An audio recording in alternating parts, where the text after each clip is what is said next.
Well, good morning. Welcome back to the Broadcast for Time Network. I'm Jeff Snyder. This is BRN AM for Tuesday, January 10th, 2023. And our top story today, taking control of an aging parent's finances. Today's show is powered by Parenting Aging Parents. To learn more about parenting aging parents and its community, visit parentingagingparents.com. And joining me now to discuss this and a lot more are Kim and Mike Barnes of Parenting Aging Parents. Kim, Mike, Happy New Year. Great to see you. Thanks so much for joining us on the program this morning.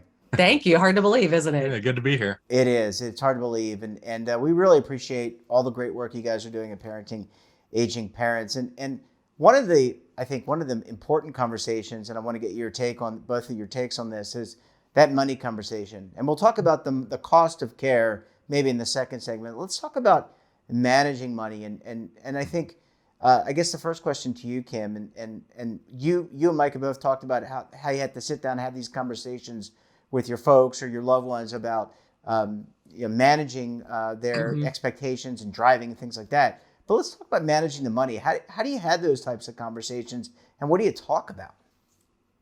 I think that can be really hard. And I think maybe you start because you've been able to have those financial conversations with your dad, just as far as kind of knowing what there is. Yeah, but you really have to understand that our parents can change a little bit as they get older. My dad, when he's an accountant, and when I was younger, money was secret. You didn't talk about money in my family because it was a private thing, even within our family. Mm-hmm. I had no idea how much money my dad made when I was little. And one time I went with him when he bought a car when I was in high school.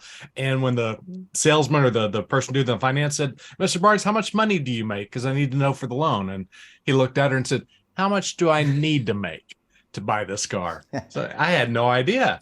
And she said a number. He said, "That's how much I make." It's just kind of strange. Now he gives me, in fact, I saw him this week. He gave me a couple of spreadsheets about his financial, situation and what he has and what the money he has and what he can afford.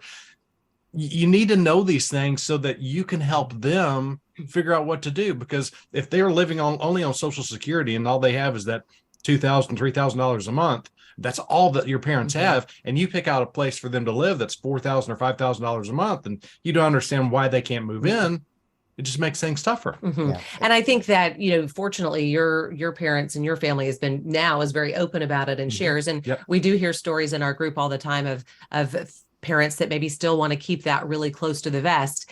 And those can be really tough conversations. Yeah. We've done some interviews about that and trying to help people. How do you appeal to your parent to help them see that you're not trying to just get all in their business and trying to figure out, so are you leaving me any or anything like that? It's more of a really, what information can you share with me so it'll make it easier for me to help you as you get older, and we know sort of what our options are going to be. Yeah. But go ahead. No, finish your thought. I'm sorry, I interrupted you.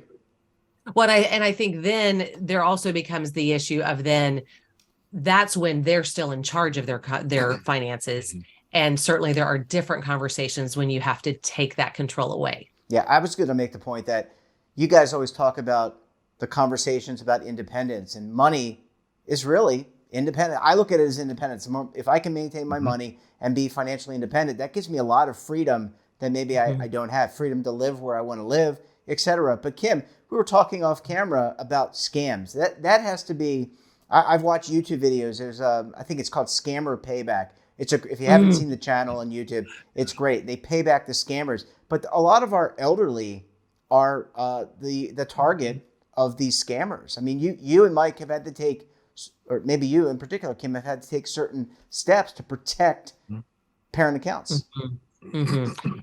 It is so frustrating, and there's a special place for those people because it is heartbreaking and frustrating because they're getting more savvy, they're getting more manipulative. And so they do prey on people like my mom, who are kind and want help and, those kinds of things. And so she has been scammed a couple of different times, which has led to us, and I hate to say taking away control of her money, because I guess that is sort of what we did, but we, took the checkbook away with, and helped explain to her why, but it was because she kept getting scammed. She kept, somebody had access to her computer. So a couple of things that we did beyond just taking the checkbook away is we were able to disable online access to her banking on her computer because somebody had gotten access to her computer. We also went in and lowered credit limits on her credit cards. We still left her a credit card so that she would have the ability to be able to purchase something, because I think there is, as you mentioned, there's that independence of, I have money and I want to buy something, and not having to, ask permission or, go to somebody to say, hey, can you give me $20? So she has a credit card, but we drastically lowered the credit limit. So that way, in case somebody were to get a hold of it or try to take advantage, there's a limit to what they could do. And, I ended up, not necessarily intentionally, but am on a first name basis with her manager of the bank where she goes. And that helped actually eliminate a second scam attempt that she was, on her way to the bank to pull out money for a gift card scheme. And fortunately, she called the bank, and the bank manager said, sounds a little fishy. Think you should turn around, go home, call your daughter. And then he immediately called me to let me know. So I think that, having those relationships can really be beneficial as well. Yeah. But it is still challenging. There are many days that she asks, wait a minute, why don't I have a checkbook? And so it's having to go back through and explain that it's more for your protection. But in today's world, there's a lot of training that has to be done with your parents, because they're not used to the technology world like we are, because they grew up in such a non-technological time. And so my dad, to this day, he's still in charge of his finances. He's about to turn 85 and he's great with money as a former accountant. But he knows that whenever he gets an email that says, click this link, something bad has happened, he knows, don't click it, and he forwards it to me. And I said, Dad, look at the Gmail address it came from. It's not it's not Amazon. It's a scam. So good job. Just keep forwarding it to me. But you have to teach them that and get them in the mindset that, oh, this is what I'm supposed to do. Yeah, really, really good insight. Guys, I need to take a quick break. Before I do, Mike, I want to ask you, when you were talking about your dad going to the car dealership and talking about his income, do you remember the Cosby episode where Mr. Cosby, or Dr. Cosby, I guess, Cliff had walked out, you're a doctor. And he said, don't, they came in looking like schlumps. And then they walked out several times, and then finally they figured out he was a doctor. Guys, I want to take a classic scene. When you said that, I was thinking that your dad was saying, not even saying he was an accountant. He was like, I'm out of here. You guys are dressing like Hold jeans, etc. Anyway, oh yeah, you probably no. He would dress grubby. He would dress grubby when he'd go to buy a car. Hey, look, that's the way it was done, guys. I need to take a quick break. When we come back, we'll talk more about managing money for your parents and your loved ones. You're going to want to stay tuned right here on BRN AM.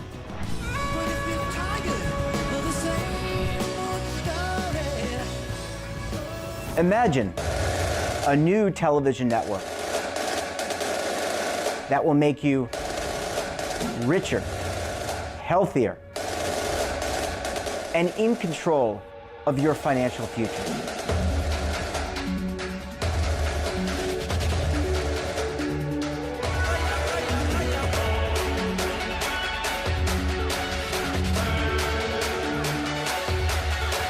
This network is for the policewoman in Nashville, Tennessee, the baker in Dubuque, Iowa, the teacher in Lexington, Kentucky. We want to make the idea of savings and retirement culturally relevant. But what do you see as a defining issue of the midterms? Especially for the smaller businesses. I mean, they are the lifeblood of the American economy.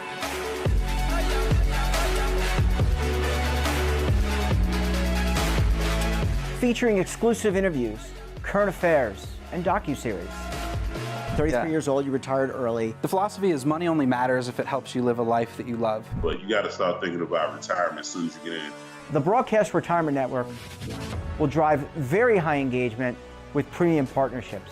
So this isn't retirement and savings for your parents or grandparents. This is for all Americans. And we're going to change the way you think about money.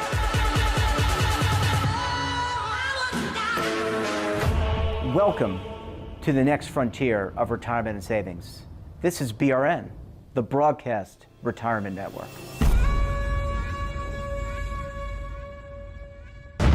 Tax audits, tax liens, wage garnishments. Every day we hear stories like this about good folks who are simply struggling to pay their bills.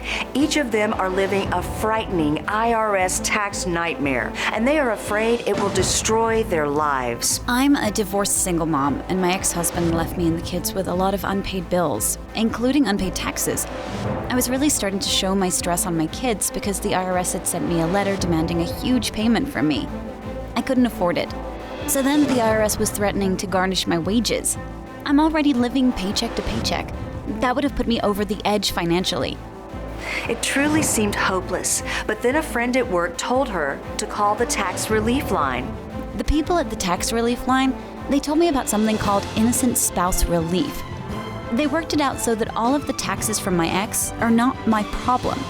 I don't know how that works, and I don't care. All I care about is that I don't owe the IRS a dime, and they are not going to take my paycheck. Even if it seems hopeless, you should call the number on your screen right now. There is absolutely no cost for the call or the consultation. You are under no obligation. If you are worried that the IRS could garnish your wages, seize your assets, even take your home, call us right now. The Tax Relief Line is here to help you. Now you have a knowledgeable, professional team of tax experts that are ready to negotiate with the IRS and fight for you to save you money. The Tax Relief Line's professionals have successfully negotiated thousands of cases, reducing and sometimes even eliminating the tax debt for their clients. It's very easy to get started. Simply call the number on your screen right now. You don't have to live in fear anymore. The call and the consultation are free. Welcome back. A reminder that today's show is powered by Parenting Aging Parents. To learn more about parenting aging parents and its community, visit parentingagingparents.com. Well, Kim, Mike, thanks so much for staying with us. Really appreciate you hanging around for segment number 2 this morning. Absolutely. Glad to be here. Yeah, I love that. I love that story of Cliff Huxtable, and when you were describing that was such a good show. Anyway, let's continue the conversation about managing money, and an area that I wanted to go to. And I guess my first question is: do you have to become the trustee or the power of attorney? Do you need that power of attorney over a loved one's, your parents' money? Is that something you had to pursue, or they just said, "Okay, I'm going to put you on the account"? And you don't need any of that paperwork? We have both in our family. We have a power of attorney.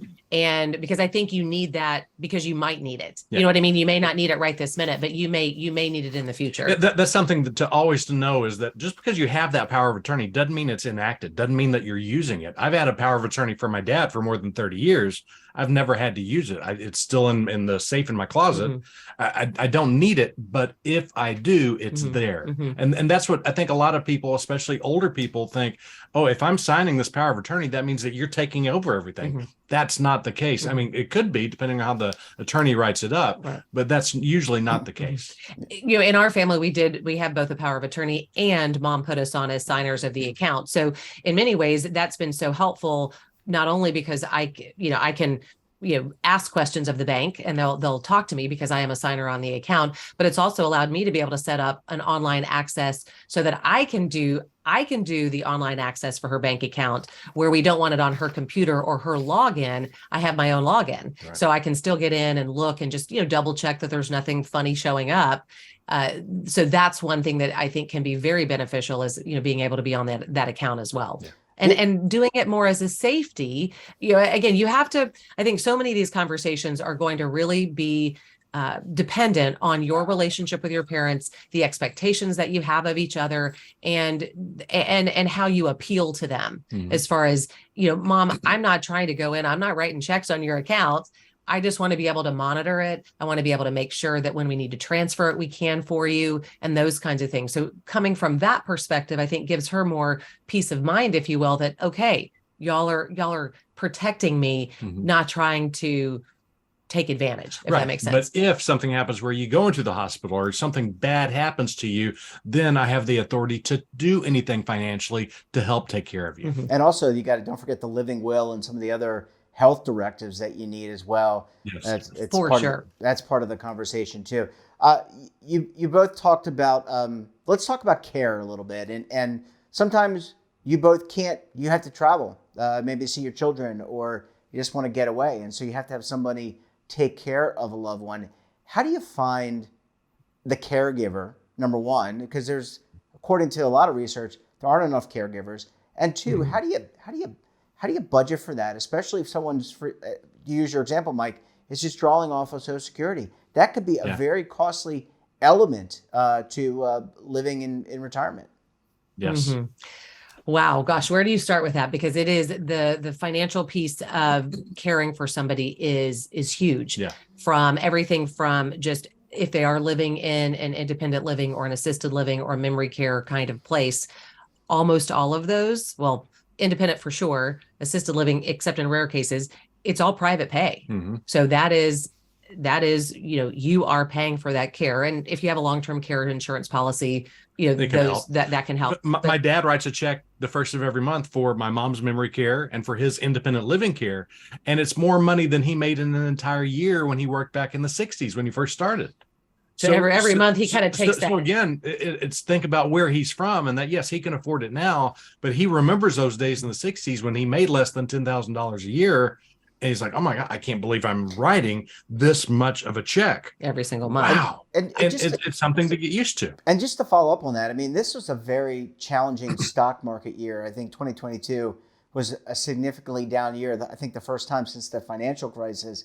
How does that factor, or does it not factor? I'm assuming, I don't want to assume, but how does that factor into these types of discussions? Because if you're writing a check, if you're stroking a check for that much, and maybe you have money invested, there might be concern that, okay, I need this cash, I need to pay these bills, but hey, market's down 10% this year, 15%. Well, that goes back to talking to your parents ahead of time to know not only what kind of money you have, but where does the money come from? Is the money all in the bank? Is the money coming from a pension that's guaranteed that you get X amount of dollars every single month or every single year? Is the money tied up in investments that could fluctuate depending on what's happening with the world market? Knowing that, again, it's not like you're trying to get into the business, so you're going to find out, well, when you die, I'm going to get this much money. It has nothing to do with that. It's more of a case of, I want to make sure that you're living your life the way you deserve to live, and making sure that you have the money to live that way. And if you're in a financial situation or a crisis that you can't afford that, it's good for me to know. So some of that definitely is in that planning ahead, and figuring out how are we going to pay for things, because there can and always is a change in the market from time to time. So that definitely, I think, can negatively affect when you look on paper. Wow, mom lost X amount of money this last quarter. That kind of thing. It can make you a little bit nervous. So when you think of bringing people in, whether it's somebody to care for them at home or even just a little extra assistance in the community where they live. In our situation, my mom lives in independent living, but we do have a private caregiver that goes in a couple times a week, fills her pill box for her, and just kind of checks in on her. So it's very minimal, really. It's not a lot of care, but it gives me great peace of mind because I just know that her pill box is being filled. But that in that situation, it often in a community like an independent living, there are oftentimes private caregivers who kind of work in the building, who are private, but work in the building and help multiple people. So we were able to find somebody like that. If you don't have that situation, there are agencies that provide caregivers that those can be a great resource because they're going to vet the people. They're in charge of finding the people and vetting them and making sure that somebody shows up when they're supposed to. Because when you do have a private caregiver, you are dependent on if somebody wants to take off for Christmas or they get sick or something like that. Yeah, and we have another guest who has to budget around his time, around that caregiver's time, really important. I guess my last question, how has these experiences with your parents shaped your experiences? You have children, so has it shaped your experiences? Have you taken some of the lessons, and maybe some of your audience as well, or your own audience on parenting aging parents, has it shaped your relationship with your children to have these conversations earlier? I'm not sure your children's age. Maybe they're not yet of age to talk about these things, or maybe they are. But no, they're in their 20s, so they are, and yeah, we've been more open with them about the future, about where we could live someday, and our financial situation, and it makes things better because you're more open. And I'm not saying that when they're at an early age that you need to be more open about things, but as they get older, as the kids get older, you need to be more open about things just so that they're informed and that they're ready and that they're not surprised by anything. Yeah, I agree. Yeah, really, really important information. And the key thing I'm hearing from you guys, one of the key themes, it's all about communication. Kim and Mike Barnes, Parenting Aging Parents. Thanks so much for joining us. And look, we look forward to having you back on the program again very soon. Thanks for having us. And that wraps up this episode of BRN AM. Have a topic of interest, someone you think we should talk to, drop us a line. And don't forget, for all the latest curative news and lifestyle, wellness, finance, tech, so much more, and all in one place, check out today's edition of our daily newsletter, The Morning Pulse. Want to search our archives, check out our latest content, we'll visit our website, and of course, all of our streaming partners. We're back again tomorrow for another special edition of BRN AM. Until then, I'm Jeff Snyder. Stay safe, keep on saving, and don't forget, roll with the changes.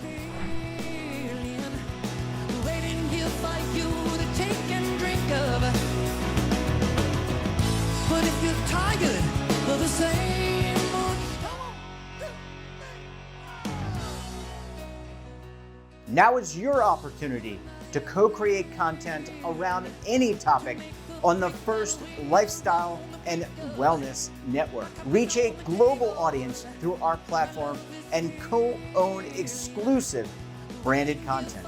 All of our programs are available on demand and also as audio-only podcasts, so you can take us on the go. Broadcast Retirement Network, available anytime, anywhere, and on any device.